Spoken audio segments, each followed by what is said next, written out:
Главные новости республики на ТНВ.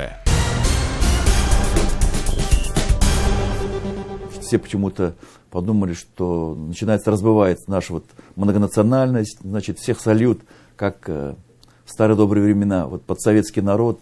Ничего подобного в принципе не было.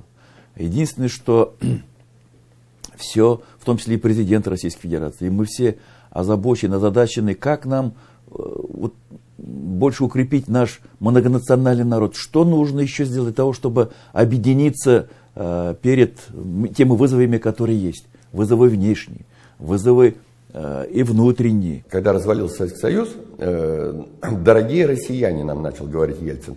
Но россияне из-за неприятия Ельцина и термин был не принят народом. Поэтому никуда не делись россияне. Как мы были россиянами, так, соответственно, остаемся. Просто во времена Ельцина это звучало достаточно смешно. Помните, уважаемые россияне, там, да, не совсем трезвый президент, там, ну и так далее, и так далее.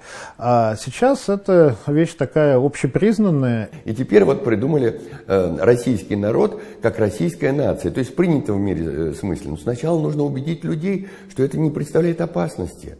Никакой опасности.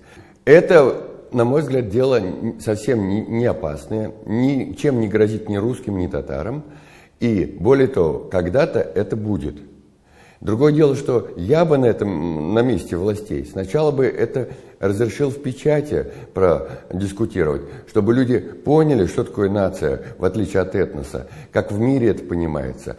Что такое в мире нация? В мире нация – это все гражданство. Все граждане страны – это нация. Поэтому это плод работы очень многих экспертов. Документ действительно получился, но и, вы знаете, люди есть критично настроенные ко многим вещам сегодня, которые происходят в сфере межнациональных отношений. Ну, вот, в частности, я возьму первого президента Республики Татарстан, вот, который на недавнем заседании Совета при президенте, здесь местом, да, вот, в общем-то, похвалил и сказал, что у него к тексту нет никаких претензий, хотя в последнее время, мы знаем, он очень часто выступает, в том числе и с критическими замечаниями, да, считая, что некоторые вещи делаются неправильно, но здесь вот действительно проработанный документ.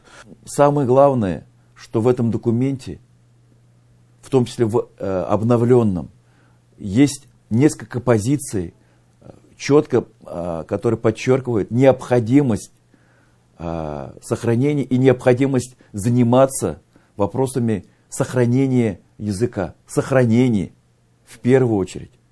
Поэтому, конечно, нужна программа. Нужна программа, чтобы мы осознали, что мы единый народ. Да, у нас множество этносов, каждого есть права, и нужно эти права защищать, но одновременно есть то, что нас скрепляет. И в религиях, и в этнических отношениях у нас полно что есть. В ближайшее время появится целый комплекс мер и мероприятий, направленных на реализацию стратегии. Потому что многие говорят, ну вот там вы понаписали, а дальше что? То есть, а дальше план, который он будет распоряжением правительства утвержден, он будет публичным документом, его можно будет увидеть.